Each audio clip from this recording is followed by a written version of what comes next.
Hey, welcome back to Cream City. Actually, hang on, folks. If you are here because of Cream City Dreams, I have a big announcement. Cream City Dreams is becoming Gather, Connect, Create. And if you listen to the first couple episodes of Gather, Connect, Create, you'll hear me talk about why I made this shift and what I intend to do with this new podcast. But I just wanted you to know before I start this episode that you're in the right spot. I'm still Megan Schultz. I am still the host of this podcast that you came here for. It just has a new name and a new look. And eventually I'll get all of the back end stuff working. But you know what? One of the biggest lessons from Cream City Dreams was start small and start before you're ready. And so that's what I'm doing. So welcome. I'm glad you're here. Welcome back to Gather, Connect, Create. I'm your host, Megan Schultz, and this is the podcast where I hope on the weekly you are getting tiny examples and little nuggets of inspiration for ways of connecting with your people in real life, wherever you are.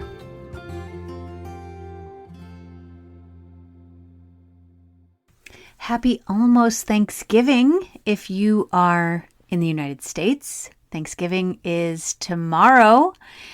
And before I dive into the just tiny little nugget of inspo I would like to leave with you this week before Thanksgiving, I want to tell a funny little thing that happened to me one year in Thanksgiving. And I was probably in my mid-20s.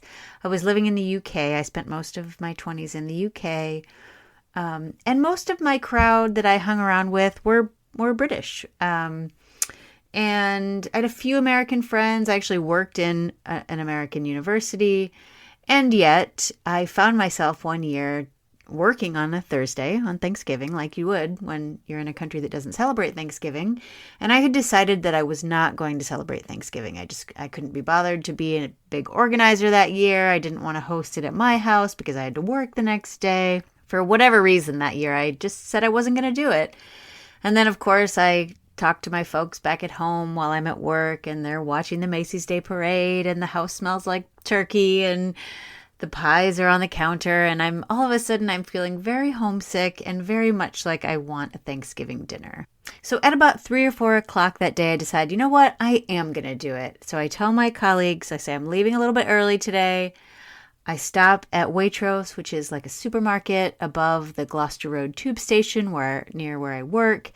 And I pick up the tiniest little chicken possible. It might even have been called a spatchcock maybe, or a hen, or maybe it was even a pigeon. I don't know.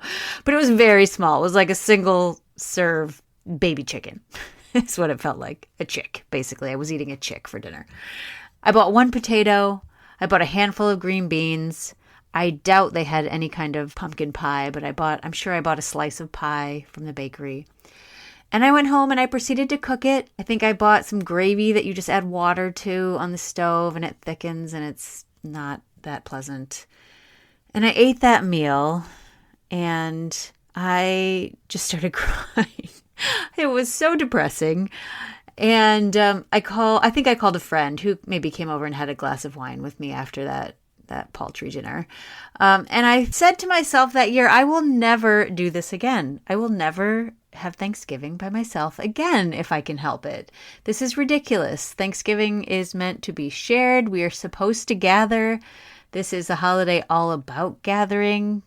Bless it. Still in this country, I'm sure there's some commercialism in it, but for the most part, it's about being with our people. And so, I think maybe subconsciously that that day in my life might be one of the reasons that gathering is such a big deal for me and why I think we need to do it and why it's so important. So thank you for letting me share that little story.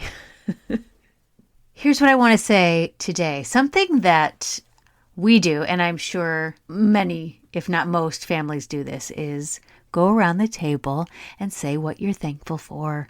That's a sort of typical Thanksgiving tradition that I love. I'm not going to lie. I love it. At our house, we have a blessing cup, and it's like a little piece of pottery We pour a little apple cider, sparkling cider in it, and it gets passed around. Although, honestly, since COVID, I don't know if we will pass the blessing cup or if we each just take a sip of our own cup. But anyway, we used to pass the blessing cup around when I was a kid.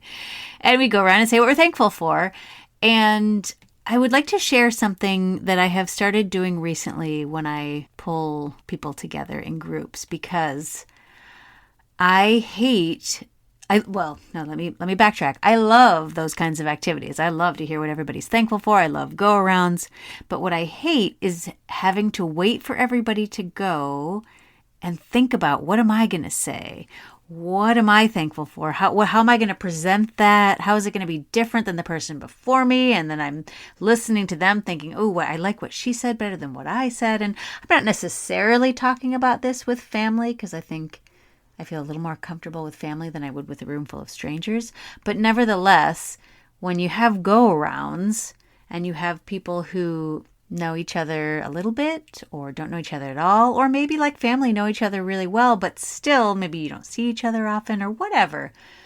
This is an idea that doesn't have to be used at Thanksgiving. I'm just saying you could potentially use it at Thanksgiving. But I have taken to putting on the table the brown kind of craft paper that you could wrap a present with, or honestly that you could probably stuff inside boxes as stuffing paper, the kind that comes with the big boxes when you get things in the mail.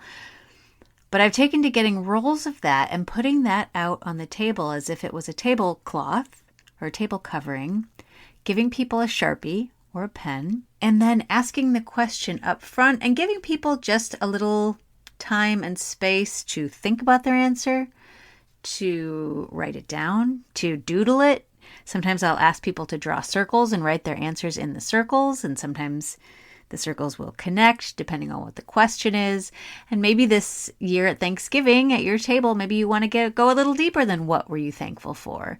Maybe it could be something like, what are you most proud of this year? Or what did you overcome this year? Or what was your favorite trip this year? What was, things that you might ask at a family gathering. And allow people the time and space to write that down.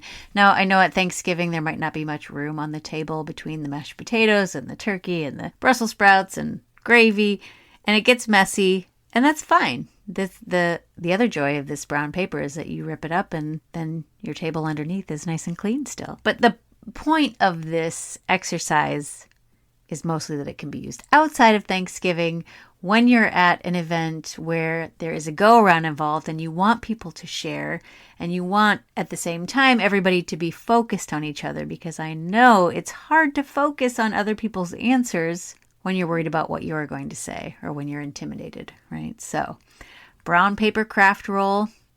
I think I actually put out a call when I was on Facebook still. I put out a call to our Buy Nothing group, and 2 people came back to me with excess brown paper rolls that they had, so I didn't have to pay anything for it.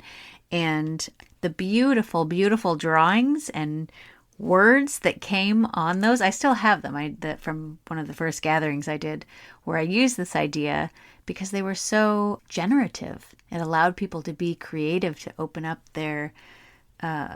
I never remember which hemisphere is the creative one. Is it the right or the left? Either way, it allowed them to use both sides of their brain, the creative and the wordy part. So, brown rolls, more than just the delightful little bread that sits on the side of your plate. It can also be a way of opening up conversation. I am so thankful for you, listeners, if you are sticking with me in this new iteration of the pod, Gather, Connect, Create. I am loving coming up with little flashes of inspiration that come to me that I want to share so that we can be doing more of this in community. And speaking of community, are you on my mailing list yet? I'm not on the socials anymore. I'm not posting things apart from I did hop back on Instagram just to announce this change and to set up a static grid so that if you went to Cream City Dreams to wonder what's happening, you could find Gather, Connect, Create there. But that said, I'm not going to be posting every week about these episodes or about the in real life gatherings that I want to host and the classes and the women's circles that I want to offer. So please, please, please hop over to the website, which for now is still creamcitydreams.com. I will figure out the rebrand. I'm working on it on the back end, but it was more important to me to get started on the podcast than to have that all looking beautiful before I released any episodes. So for now, head over to creamcitydreams.com, scroll down a little ways, and you can hop on the newsletter there and make sure you never miss a gathering.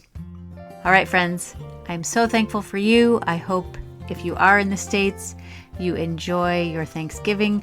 And if you're not in the States, get yourself a little spatchcock for dinner tonight. Enjoy. I'll be back next week with hopefully another tangible takeaway, because remember, this is a practice. Forget about perfection. Let's just get better at it.